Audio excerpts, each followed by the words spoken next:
নমস্কার। এডুচর্চার পক্ষ থেকে সকলকে জানাই শুভ শারদীয়ার প্রীতি ও শুভেচ্ছা। এই মুহূর্তে বাঙালির শ্রেষ্ঠ উৎসব দুর্গাপূজা চলছে, আর বেশিরভাগই এই দুর্গাপূজা নিয়ে মাতোয়ারা রয়েছে। সেটি ধর্ম বিশেষে নয়, যে কোনো ধর্মের মানুষই দুর্গাপূজা এলে তারা অবশ্যই এই উৎসব কেন্দ্রিক হয়ে পড়েন। তাই সকলকেই জানাই এডুচর্চার পক্ষ থেকে আবারও প্রীতি ও শুভেচ্ছা। এবার প্রশ্ন হচ্ছে যে আমি যে বিষয়টি নিয়ে আজকে আলোচনা করব সেটি বিশেষ কোনো বিষয় নয়, তবুও যেন আমার কাছে এইটি একটি বিশেষ বিষয় হয়ে দাঁড়িয়েছে। তো আমরা দেখেছি যে এসএসকেএমএসকের শিক্ষক সংগঠন অনেকগুলো রয়েছে, এবং শিক্ষক সংগঠন এর আগে আমরা রেজিস্টার্ড সংগঠন খুব কম দেখেছিলাম, কিন্তু এই গত 2-3 মাসের মধ্যেই আমরা অনেকগুলো রেজিস্টার্ড সংগঠন দেখে ফেললাম।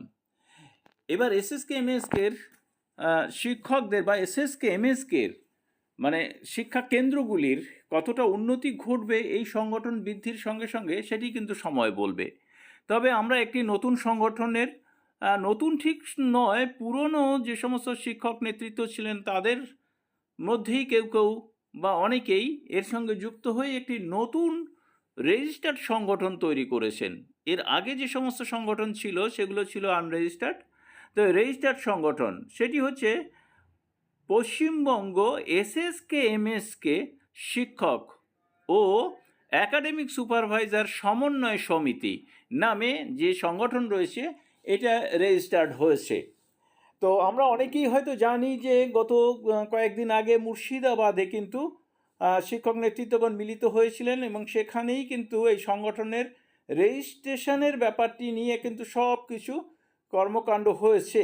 আমি এই মুহূর্তে শিক্ষক নেতৃত্বগণের নাম বলছি না, যারা জানেন তারা তো জানেনই, আর যারা জানেন না তারা নিশ্চয়ই এই পুজো মিটে গেলেই এই সংগঠনের নেতৃত্বগণ কিন্তু আমার চ্যানেলে উপস্থিত হবেন এবং অবশ্যই কথা বলবেন আপনাদের উদ্দেশ্যে।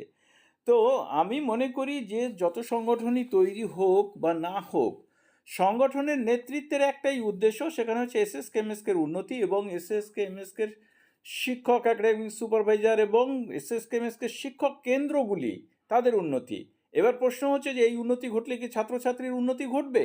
অবশ্যই ছাত্রছাত্রী হচ্ছে এখানে মূল, তাই তাদের উন্নতি করার জন্য এই পরিকাঠামোগুলোর উন্নতি কিন্তু আগে প্রয়োজন। তাই এই পরিকাঠামোর যদি উন্নতি না ঘটে, ছাত্রছাত্রীর উন্নতি ঘটবে না।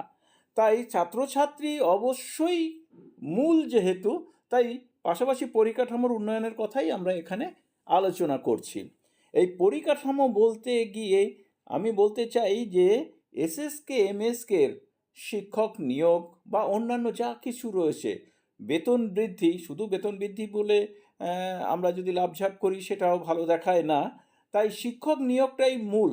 এছাড়া আরেকটি বিষয় রয়েছে, সেটি হচ্ছে যে সমস্ত এসএসকেএমএসকেতে শিক্ষক নেই, কিন্তু তারা কিন্তু ভলান্টিয়ার টিচার নিয়োগ করে কমিটির থেকে পয়সা দিয়ে কিংবা কেউ বিনা পয়সাতেই শিক্ষা দান করছেন, তাদের ভবিষ্যতের কথাও কিন্তু আমরা এখানে আলোচনা করব।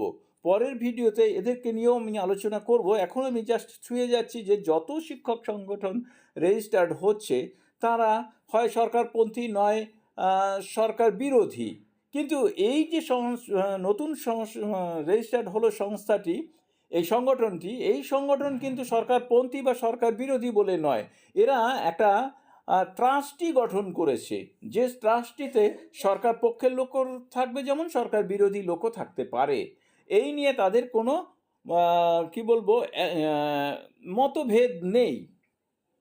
তো সবাই এর মধ্যে যুক্ত হয়ে মূল উদ্দেশ্য হচ্ছে এসএসকেএমএসকে 60 এবং 65 যে শিক্ষক রয়েছেন সেই শিক্ষকদের উন্নয়ন, পাশাপাশি একাডেমিক সুপারভাইজারদের উন্নয়ন, তার পাশাপাশি কিন্তু শিক্ষা কেন্দ্রগুলির উন্নয়ন, এইগুলো কিন্তু তাদের মূল উদ্দেশ্য থাকছে। সেই উদ্দেশ্যে তারা কতটা সফলতা লাভ করবে সেটি ভবিষ্যৎ বলবে। তো এই মুহূর্তে আমি এইটুকুই তাদের পক্ষ থেকে জানাই যে আপনারা জেনে রাখুন যে 60 এবং 65 উভয় শিক্ষকদের, অর্থাৎ 65দের যে সুযোগ সুবিধা পাওয়ার ব্যাপার তারা অগ্রাধিকার যেমন দেবে, তেমনি 60এরা রয়েছে, 60এদের ভবিষ্যৎ কিন্তু এই মুহূর্তে খুব খারাপ। তাই তারা চাইছে যে কয়েকটা দিন দেখে ৬০-এর যেন ৬৫-তে ফিরিয়ে এনে ইপিএফের আন্দোলন বলি বা অন্য আন্দোলন বলি, সমস্ত কিছু আন্দোলনের সরকারের সঙ্গে আলোচনা বা রাস্তায় আন্দোলন কোনটি ঠিক হবে সেটা কিন্তু তারা ঝাঁপিয়ে পড়তে চাইছে।